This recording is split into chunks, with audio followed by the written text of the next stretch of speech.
السلام علیکم دوستوں، کہا جاتا ہے کہ ایک گاؤں میں ایک چرواہا رہتا تھا۔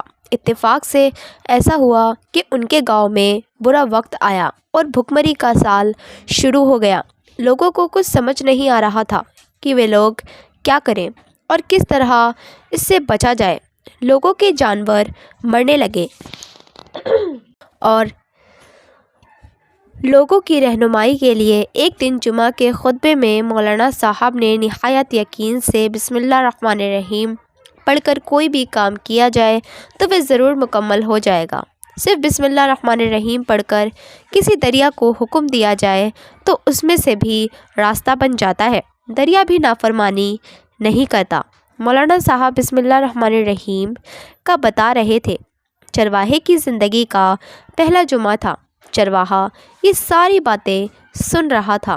چرواہا بسم اللہ الرحمن الرحیم کی طاقت سے بہت خوش ہوا۔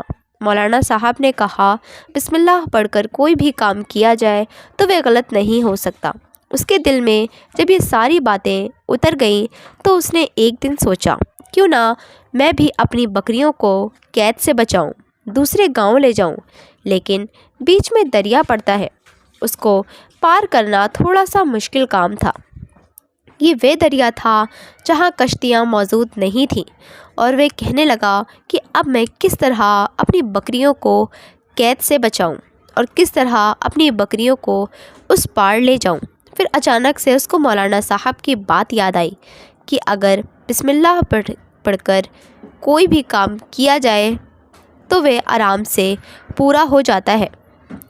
مولانا صاحب کی بات یاد آئی کہ اگر بسم اللہ پڑھ کر کوئی بھی کام کیا جائے تو دریا بھی اس کی نافرمانی نہیں کر سکتا، اس کا حکم ماننے سے انکار نہیں کر سکتا، اللہ کے حکم سے رکنے اور چلنے لگ جاتا ہے۔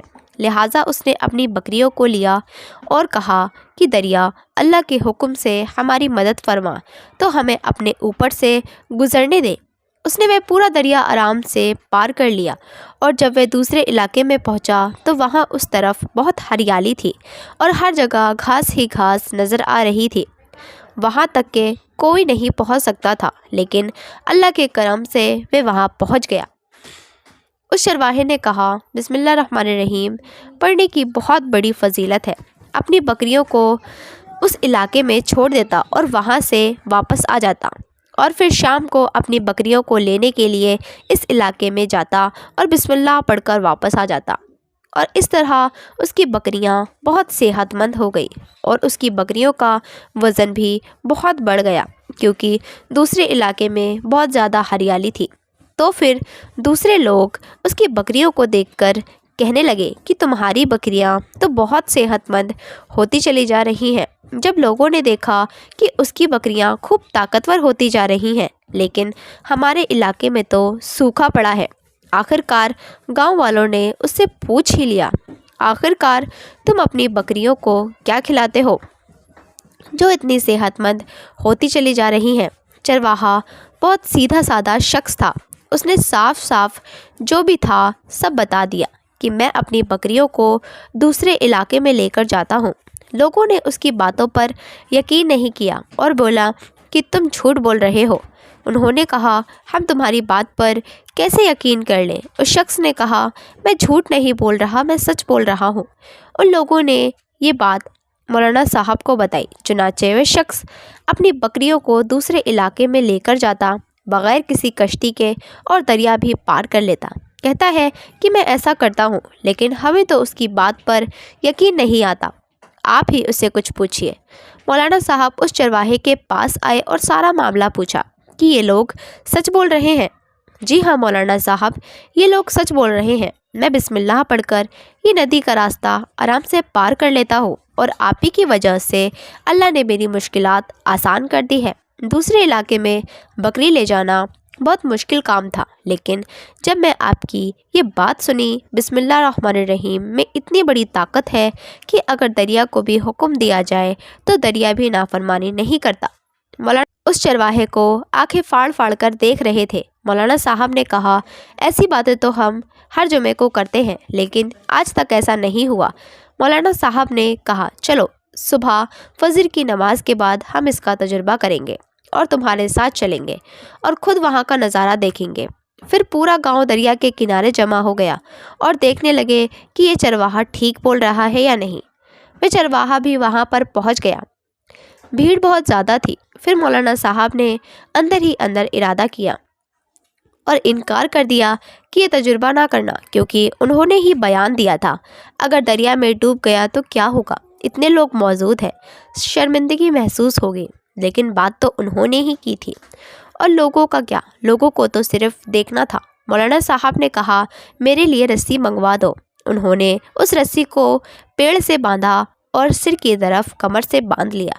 دھیرے دھیرے ڈرتے انداز میں بسم اللہ الرحمن الرحیم پڑھا اور چلے گئے۔ لوگ حیرت سے مولانا صاحب کو دیکھ رہے تھے۔ مولانا صاحب نے جیسے ہی پہلا قدم رکھا تو ڈبکیاں کھانے لگے اور مولانا صاحب پانی کے اندر ڈوبنے لگے۔ پھر وہ رسی کے سہارے اوپر آئے۔ پھر چرواہے نے مولانا صاحب سے پوچھا کہ آپ نے بسم اللہ الرحمن الرحیم پڑھا کہ نہیں، لیکن یہ ندی کا کنارہ کیوں نہیں ہٹا؟ لیکن اس چرواہے کا یہ یقین ابھی بھی اللہ پر مکمل تھا۔ پھر اس نے بسم اللہ الرحمن الرحیم پڑھ کر اور اپنی بکریوں کے ساتھ ندی کے اس پار نکل پڑا۔ اس نے بکریوں کو اس پار چھوڑا اور وہ اکیلا اس پار آ گیا۔ لوگ اسے اللہ کا ولی سمجھنے لگے اور نعرے بلند کرنے لگے۔ پھر چرواہے نے مولانا صاحب سے پوچھا آپ نے بسم اللہ الرحمن الرحیم پڑھنے کا بتایا تھا اور آپ نے بسم اللہ الرحمن الرحیم پڑھا کہ نہیں جو آپ ندی پار نہیں کر پائے؟ پھر آپ کیوں ڈوب گئے؟ آپ نے دیکھا کہ میں آپ کے سامنے ندی پار کیا، لیکن مجھے ایک بات سمجھ نہیں آئی، آپ کے بسم اللہ پڑھنے میں اور میرے بسم اللہ پڑھنے میں کیا بات ہے؟ اب مولانا صاحب کو کچھ سمجھ نہیں آ رہا تھا۔ آپ نے شاید بسم اللہ الرحمن الرحیم پڑھ لیا، لیکن آپ نے بھروسہ اللہ پر نہیں، آپ نے ایک رسی پر بھروسہ کیا۔ اگر آپ اللہ پر یقین کرتے تو آپ بھی آرام سے ندی پار کر لیتے۔ مولانا صاحب نے کہا تم سچ بول رہے ہو، اللہ پر یقین ہی ہمیں ہر عمل کو مکمل کرنے میں عطا فرماتا ہے۔ اگر آپ کو ہماری ویڈیو اچھی لگے تو ہمارا چینل سبسکرائب کریں اور لائک کریں۔